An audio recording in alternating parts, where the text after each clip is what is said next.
the face of love. Thomas Harrison had built his pharmaceutical empire on the belief that healing should reach everyone, regardless of their ability to pay.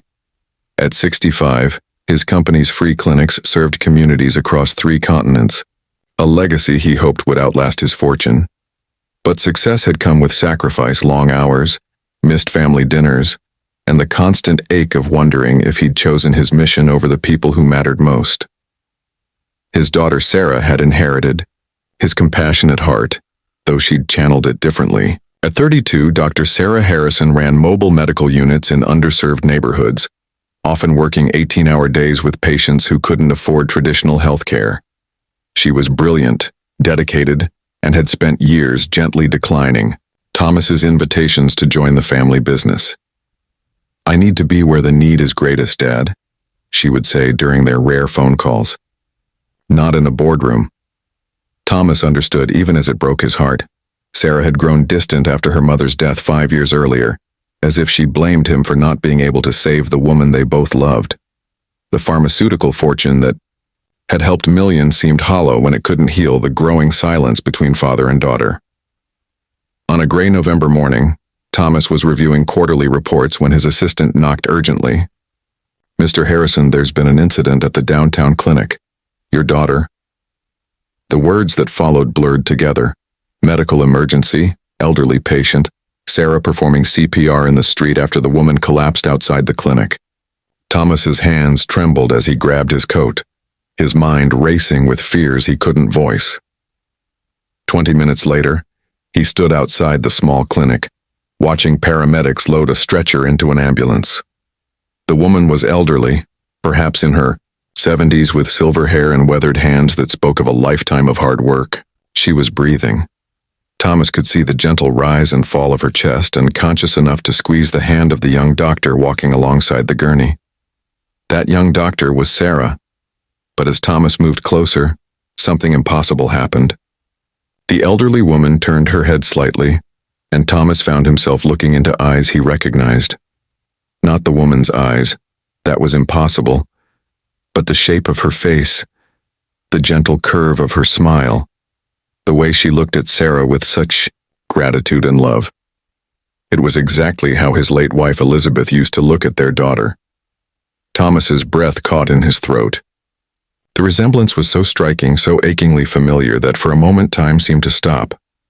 This stranger, this woman his daughter had just saved, could have been Elizabeth's sister. The same kind eyes, the same graceful way of moving, despite obvious frailness, even the same gentle way of touching Sarah's hand. "Dad?" Sarah's voice broke through his shock. She had noticed him standing there, frozen. "What are you doing here?" I heard there was an emergency." His voice came out rougher than intended. "Are you all right?" "I'm fine. Mrs. Rodriguez will be okay too. Her heart just needed a little encouragement." Sarah's smile was tired, but genuine. "She was telling me about her granddaughter who wants to be a doctor. Reminded me of someone I used to know." The ambulance pulled away, and Sarah began walking back toward the clinic. Thomas fell into step beside her, still shaken by the resemblance that had hit him like a physical blow. "Sarah," he said quietly, "can we talk?" Something in his tone made her pause.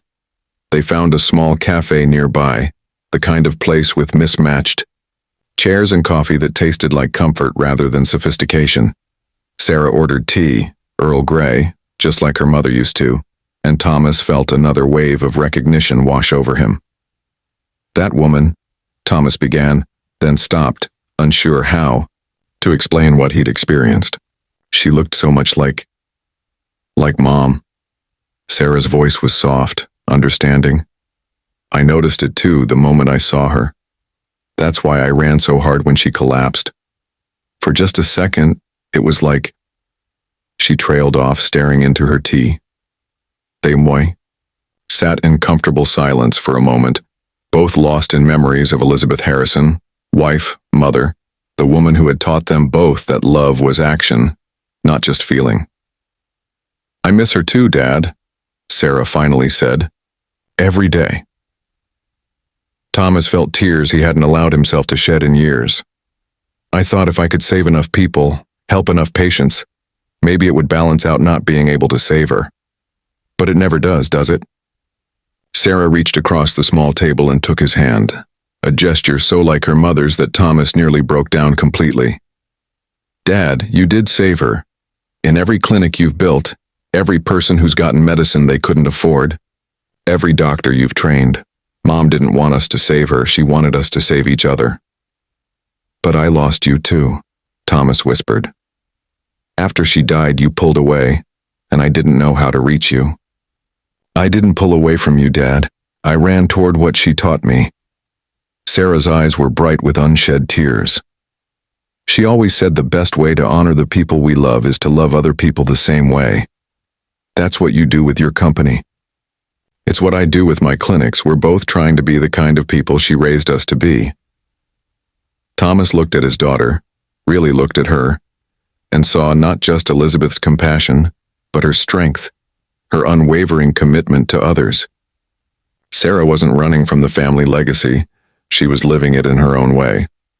Mrs. Rodriguez, Thomas said suddenly. The woman you saved, what did the doctor say? She'll be fine, needs some heart medication, but she'll recover fully. Sarah paused, then smiled. Actually, she can't afford the prescription. I was going to see if the clinic could consider. It handled, Thomas interrupted. And Sarah? I'd like to visit her if that's all right, to thank her. Sarah's smile was radiant. She'd like that, Dad. She'd like that very much. As they walked back toward the clinic together, Thomas realized that sometimes the people we're meant to save end up saving us instead. Mrs. Rodriguez had given him back his daughter, not through who she was, but through who she helped him remember. They both could be. The face of love, Thomas understood now, wasn't just about resemblance. It was about recognition, seeing in others the best parts of the people we've lost and choosing to honor that love by loving others the same way. 3 months later, the Harrison Foundation opened its largest free clinic yet, with Dr. Sarah Harrison as its director and Mrs. Rodriguez cutting the ribbon. Sometimes the most important inheritances aren't measured in dollars, but in the courage to see love reflected in the faces of strangers.